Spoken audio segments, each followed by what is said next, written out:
So, I mean, that was my whole motivation for doing it. I decided not to finish law school because I knew that I didn't want to practice in a courtroom, and that if I did go to law school, I'd only want to go for the name. And so there was no reason for me to continue it at that point. So that's why I didn't do it. I think as far as managing a joint degree program, I think that it was a very manageable type of situation. I mean, they make you, you do your coursework for your master's first, and then you go into your law program, and then you do kind of like your electives to finish your master's throughout. So I mean, I think it was a very type of a manageable schedule. I just decided I didn't need it on. Yeah, I think joint degrees are fantastic. I think it's extremely valuable to have. I mean, at the Ways and Means community, like everyone there had at least 3 or 4 degrees. I was like, two. And the thing, and I actually got into a couple dual degrees programs, and the reason why I didn't do it, even though I really wanted to, was just financial. Like, I didn't get a lot of aid from these schools. It's going to take me longer to do, and to me, cost-benefit analysis wasn't worth it. So I think, you just have to ask yourself, what are your priorities? I mean, that was one of the points I was thinking when I was coming here about the dual degree. And just remember, we're right now in the loop of DC. Again, a very self-selecting town where everyone's really competitive. So this is not the norm. But at the same time, in some of these positions, we live in a credentialized society. Everything is rationalized out. You quantify what you're expert in by what's on this piece of paper or what's called a resume, really, right? And then some of us are dealing with issues where you're able to sell yourself by saying, you have a policy degree and an education degree. You go both ways. I know the research, I also know the policy work. And that's a leg up on the person who doesn't know the research background. And so it's these ways of really being much more competitive. I did it 2 separate schools. If you can bring it together in one and save that extra year, like the JD M.P.A. program when you take off a year, that's great instead of paying, going for 3 years for law school or 2 years of policy or an MBA. I'm all for it. I think really, again, for this group in here, is something you should be looking forward to do. And the joint degree, how every 15 years, it's like they say, like the VA is the high school degree 30 years ago, right? And now we're getting to in 10 years, it's going to be like just the plain old master's is like the high school degree. I'm not going to get that far. But it's going to be competitive. Think about 20 years. It's going to be even more joint degrees. So get in front of the curve right now. I think the joint degree is something that I wish people had told me about when I was younger. The only thing I knew is that my dad was amazing because he kept going through school, and he got a doctorate degree. So that was really all I saw, and that's what I aspired to. And once I got to grad school, then I saw people around me that were doing these joint degrees. And I thought, man, that's cool. I wish somebody had told me that. And I think some of the people even did some interesting sort of configurations where they got admitted into 2 totally different schools. So they did maybe their M.P.A. at Georgetown and then their M.P.A. or their JD at another school, and they somehow were able to negotiate that. So one of the things I also want to recommend is that you talk to as many people as you can, and that means even going beyond the minority circles and the minority mentors, because sometimes we might find some of those tips and strategies outside of our own circles. But definitely think about the joint degree. It's something I always recommend to people. An extra year or 2 in life. People aren't going to care when you graduated, but they're going to care about what experiences you bring to the table. And if that extra year or 2 is going to elevate your experience and your standing, then definitely worth going. Oh, I can hold it? Okay. Thank you for holding it right. My name is M.P.A. I have 2 questions. First of all, I want to thank the minority organization that really put this together. I think that you guys are all great panelists, and so that's why. Thank you, Ryan. So that's the first thing I want to say. My first question is, I recently left the Hill, and one of the pieces of advice I got, and I just want to hear you guys kind of concur or disagree with it, is that if I want to stay in DC, potentially, if I want to get a job, and I'm looking at grad schools, one of the grad schools I shouldn't look at, or law schools for that matter, aren't DC schools, because DC schools saturate the Hill, etc. People, you're not unique, and so if you have a name from some other, area of the country, you're more exotic or something like that, or you're just different. They just think you have a different perspective from kind of the DC concentrated schools. So I want to know what your perspective is on that. My second thing is, I'm interested in foreign affairs, Institute of International Development, and I think that I see people here with, public policy degrees, public administration degrees, law degrees, and international development degrees. And I want to know what your advice is in terms of government, administration. What do you guys think is the best for that foreign affairs type person? And what degree would you recommend going through all of them? We've been briefing everybody today. So I guess number one is outside DC schools, number two is foreign affairs. I would say to the DC school is that there's this adage, if you want to get a job on the Hill, you need to be on the Hill. So there's a reason that there are a lot of people on the Hill with DC schools as their basis, because they were here to network, they were here to do internships and come work for free and meet people and network and build all of that, so that when they were ready, they had 6 friends to go ahead and distribute their resume for them and be on the inside. If you're in Iowa, it's really hard for you to be on the inside, and it's hard to have those kind of proponents for you on a regular basis that you see out, out at the bar on every night, who know how good you are, who know that you're committed, and who can speak to that and effectively tell them, don't even post that job, dude. I got the guy for you right here. Like, this is the one you need. So I would wholeheartedly disagree with that. Georgetown, their particularly, I don't do foreign affairs, but I have plenty of friends who do it.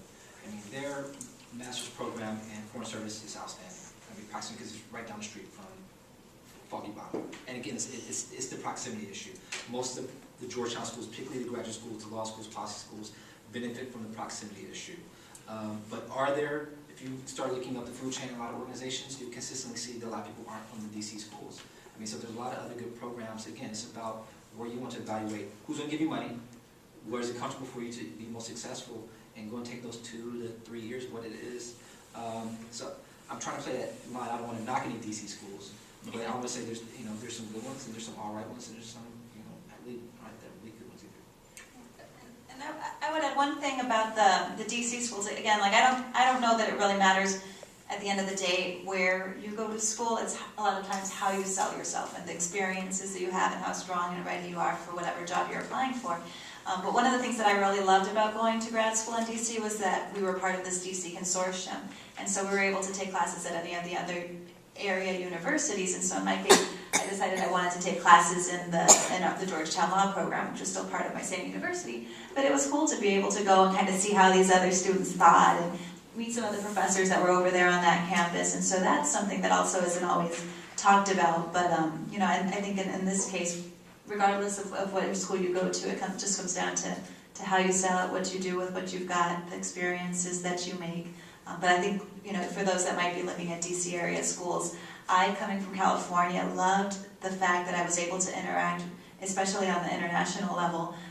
People like Madeline Albright were coming in to give lectures, and some of I came in during the 2004 election, and so some of the guest speakers that would come into class, I'd see them on the Sunday morning news shows that weekend.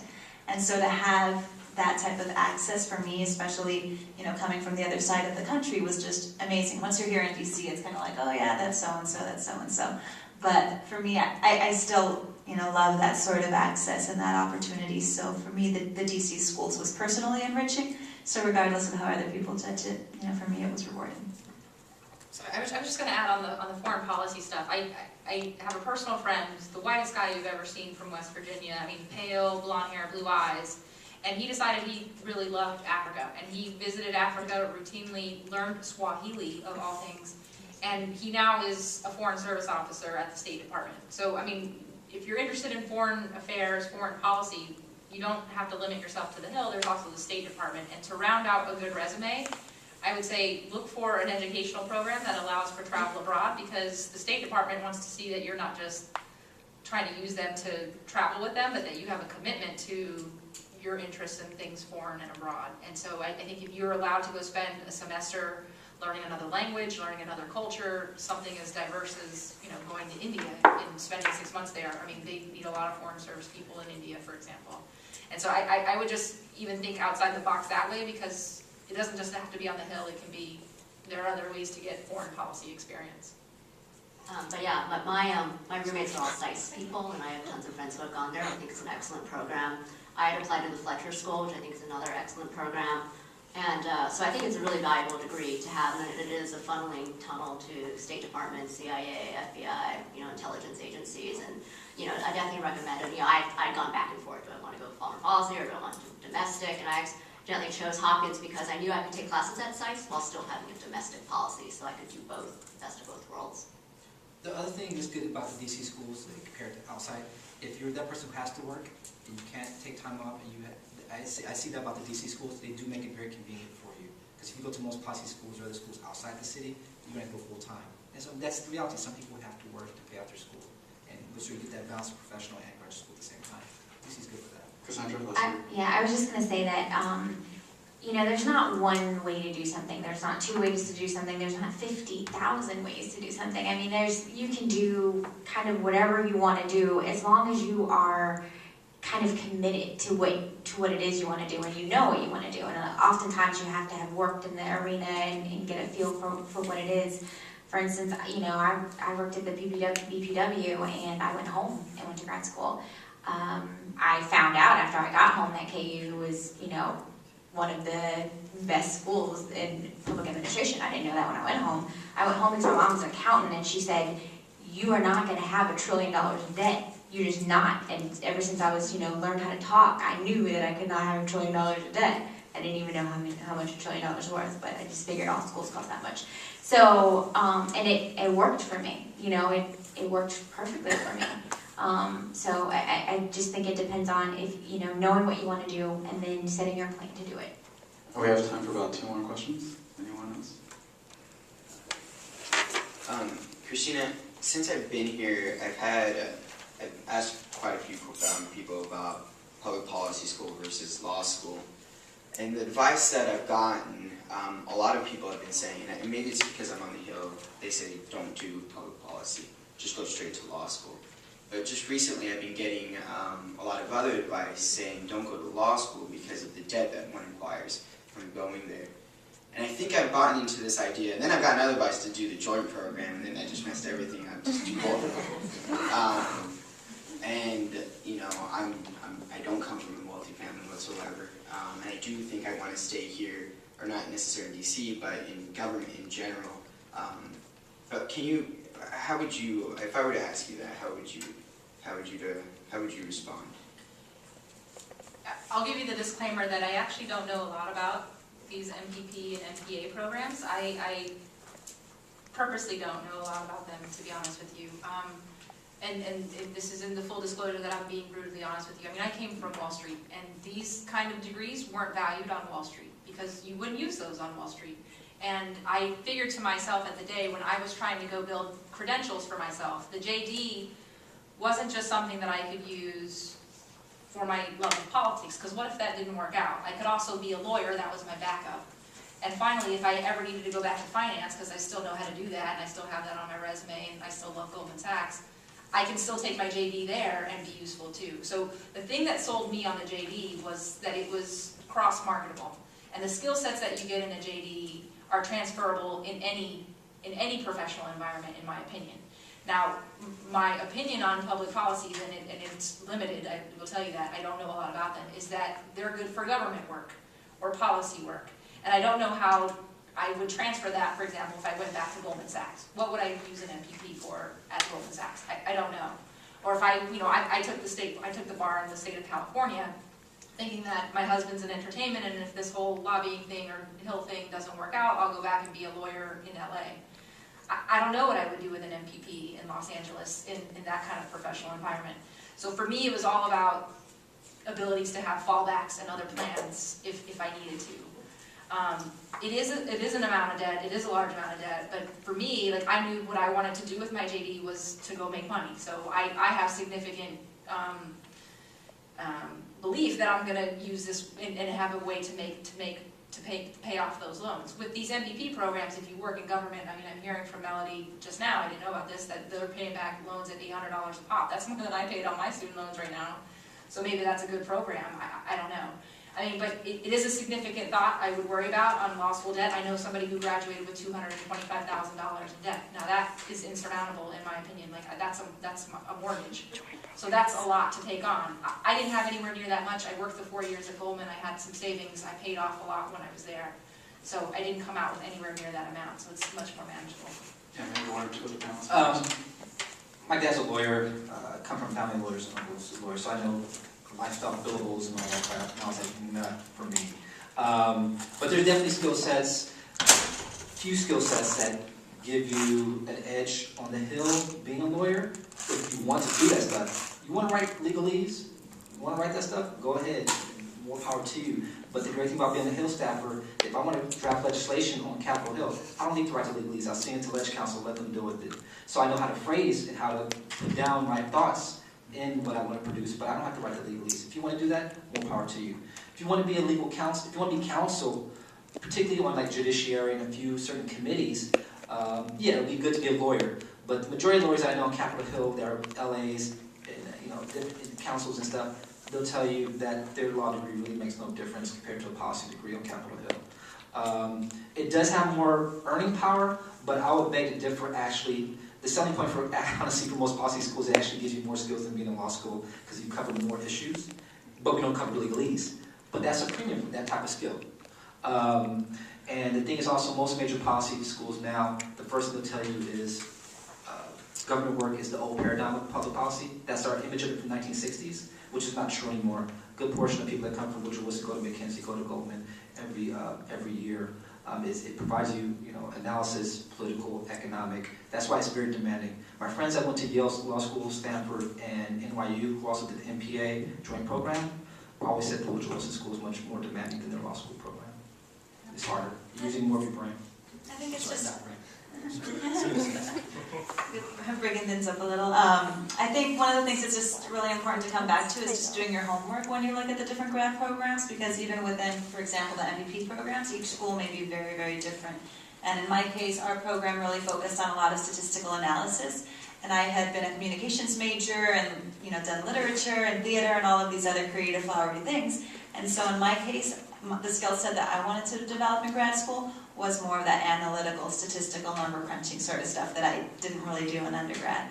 And so in our case, our whole thesis was really extracting data, crunching numbers, working all of these numbers, praying that they worked out, praying that you were computing and doing all of the statistics right, learning how to articulate that in language, learning how to set up arguments, how to analyze and deconstruct arguments. And so that sort of knowledge I found to be really helpful on the Hill. And I think also because of my experience with the research centers, for example, with nonprofit leadership, that's something that I also have an interest in. I know that that's something that I can carry out. But each program is going to be very different, and so I think it's also important to kind of assess who you are as a person, where your strengths are, what you really want to work on and are willing to work on, because grad school and law school is no joke. You've got to want to be there, you've got to want to take the pain and want to go through all the work for it. But I think in my case, I was really wanting to sharpen up a certain set of skills, and I found that I did. I don't necessarily use all of those skills on a day-to-day basis, but I feel stronger, and I think that I'm more analytical because of them. All right, if you have any questions, I'm sorry I couldn't get to everybody, but please feel free to come up after the panel and speak with some of the mentors. The panelists are going to stick around. But I want to give maybe the last 10 minutes of time for each of our panelists to give just maybe 2 minutes of the most crucial advice and wisdom that you've learned over the years, and just share that with us.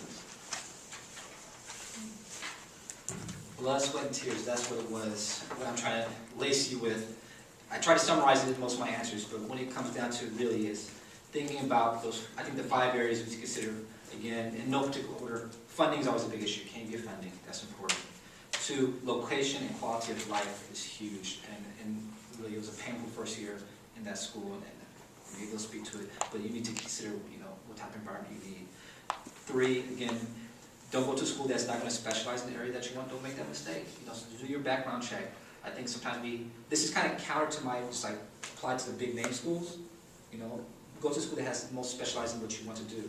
But if you can't find that school that has that balance, has a good international or national name, and will give you funding, get into it. And 3, again, I think the long term, really what's really important is the network. It's going to be worth its weight in gold, because that also plays into when you also get out onto the job search when you're do informational meetings. That person you network, grad school may not give you the job, but they're going to help you identify jobs. A graduate school program, I think you should look at it. For those who are frat or sororities, it is a fraternity and a sorority. They're there to perpetuate the prestige of their program. They want to see people in their graduate programs to be also in other high prestigious positions in this city, because it goes back onto them. So it's a scratch my back, I scratch your back type of thing. And it's not a bad thing, and when we speak as particularly people of color and minorities, look, we want to increase the pipeline, but the only way we can increase that pipeline is if we get the highly qualified, highly motivated folks in this room into those programs who can turn around in 5 years from now, be on this panel again, sharing that advice. So, that's my, I look forward to, answering more questions afterwards, but I hope those 5 points, it took me 2 graduate programs, and again, Blood, Sweat, and Tears to really distill this information, which I always try to share as much as possible. I will say it's about knowing yourself and knowing what makes you happy, because everyone here talked about the network. Okay, I deliberately chose a school that had no network to speak of. It's a very new program, but they had the things I valued. It had only 30 students. I came from a very small liberal arts college, so I was like, I want to be intellectually stimulated. It doesn't matter to me about the networking, and I still had that kind of like undergrad romanticism about it. And I got funding because it was such a new program. They were having trouble attracting, the top students. And so those are the things that were important to me. And so when you talk about an M.P.A. or law school, it's about what's going to make you happy ultimately. And I knew I was not going to be happy studying constitutional law and torts. I just wasn't. But I was going to be really happy studying budgets, reading the Journal of Ag Economics. That's the stuff that I love to do. So I think it's really about knowing yourself and what it is that that you value. I think I would just kind of echo some of these ideas and just say that the decision to go to graduate school is one that I definitely encourage you all to take on. And it's one that I think is very personal. So I think the more that you can talk to people about it, the more that you'll be helped. You can hear all kinds of different experiences of what worked, how people decided to take their different paths, and how they were able to, pull all of these different tricks, which sometimes, especially I think with law school, there's little things people may not tell you that can kind of help give you a leg up when it comes to the process. And I think once you actually get to law school or graduate school, taking advantage of every single resource is so important. The networks, the professors, just the fact that you're a student. One of the fun stories I have from when I was a grad student at this research center was that I went to a health policy event that had Senator Hillary Clinton at the time, Common, and it was at the Kaiser Family Foundation. You guys know who Common is? And so I just went up to him. I had to do a research paper looking at community leaders. And so I said, this man is here. He's a rapper, and he's here at a health policy event. Let me see if I can interview him. And so I said, hi, I'm a grad student, and asked for an interview, and he connected me with his publicist, and I figured, they're just going to kind of like brush me off, whatever. I emailed her, and they set it up, so the next time he came to town, I was able to go in, set up a meeting with him, interview him one-on-one, and he just had like all this time, and all the time of the day. So I had an amazing experience being able to interview, somebody who's pretty fun, pretty cool, but also politically minded. And I don't know that would be, an experience that you could have as any old person just walking off the street. So be creative, be bold, take advantage of every opportunity that you have as a grad student, and do a lot of homework, because there's so many different programs, fellowships, scholarships, and things to take advantage of. I'm learning about some of these things after the fact, so I think the more homework you can do in advance so that you really start lining up some of these different programs and opportunities for yourself, the better off you'll be, and hopefully the happier you'll be. But definitely, more than anything, just really look within yourself to see what you want to do, and seek advice, seek the counsel of others to help you get there. I would just say, the most important thing would be to know what you want to do. And the only way you can really do that is to work. Work somewhere, work in the field where you think you want to work, do what you think you want to do, make sure it's what you want to do, and then figure out how to go to grad school and get it paid for. I think back to a lesson I learned in college when Georgetown cut my financial aid, and my dad was like, you should come home because we can't afford this. I was like, Dad, I need to be here. And it's like, somehow it worked out. And so all that time I spent that first year when I found out they cut my aid, I was like, how was I going to come back? How was I going to make this happen? Like, all of those hours being that stressed out was for nothing, because it did work out, and it worked out the way that it was supposed to. So one of the pieces of advice I would give you is like, you're obviously all proactive, you're obviously already thinking, and you're on the right path, so you probably don't need to stress as much as you probably are. So I would just say, have faith in that, and you'll do just fine, I'm sure. we've been focused on JDs and public policy, public affairs, public policy, but definitely other degrees, because it's all about expanding your awareness of what's out there. I mean, just a few other degrees that I always help people promote to find interest is definitely the Master's of Social Work, Master's of Public Health, the M.P.A. There's folks on here that don't have M.P.As. Masters of Ed, whether it's in educational administration, you know, we have an educational committee. We need folks who know about education. The public affairs, public policy, M.A. in journalism or communications. I mean, people, it's all about messaging for congressional offices and a lot of government institutions. And Masters of Urban Policy, or urban planning. And a lot of sort of embedded offices there in urban areas. So those are degrees I think sometimes get pushed to the wayside. People don't ever consider that are great also programs that can make you, if you want to stand out compared to the other 100 resumes that are in the pile that the chief of staff gets, having a skill set that could be different, those are definitely some degrees to consider also besides the M.P.A. and JD. I'm going to end my quick 2 minutes now. Number 1, never let anything or anyone prevent you from accomplishing your goals. That includes yourself. Now, I didn't go to the best college. I didn't have a great GPA. I didn't go to the best law school. I didn't have a great GPA. But I don't let anything prevent me from pursuing what I want. And I've seen this example time and time again. You know, people can tell you, you know, you're not this because you didn't fit in this role. But if you push yourself towards what you want, you'll get there. You might not go on the same path that others did, but you will. It's all about being persistent, knowing what you want, and going for it.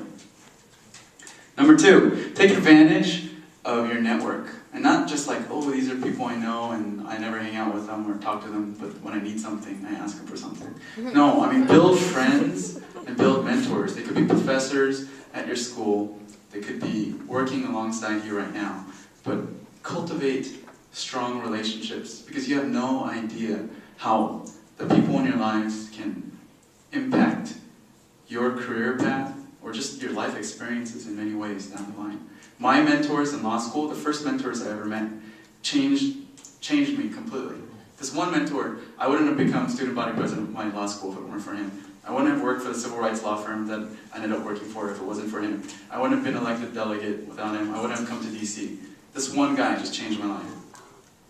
Number 3, you're already doing it. You're asking questions, you're learning, you're absorbing information from others. So keep doing that. You know, I would say it's unwise to go into something without knowing what you're getting into. And so keep attending events, call up random people, do informational interviews, come and speak to us after this panel, and ask those questions that are, you know, in your head. And I guess that's pretty much the panel. Actually, all of our panelists, I believe, have agreed to stick around for a few minutes, I don't know, however long you like, 10, 15 minutes hopefully, to answer any questions that you're dying to ask, and I hope you take advantage of that. If they like, they can give me their emails afterwards, and if you have signed up on the list outside, I'll make sure to share that information with you. But finally, I just want you all to give a round of applause for our great panel.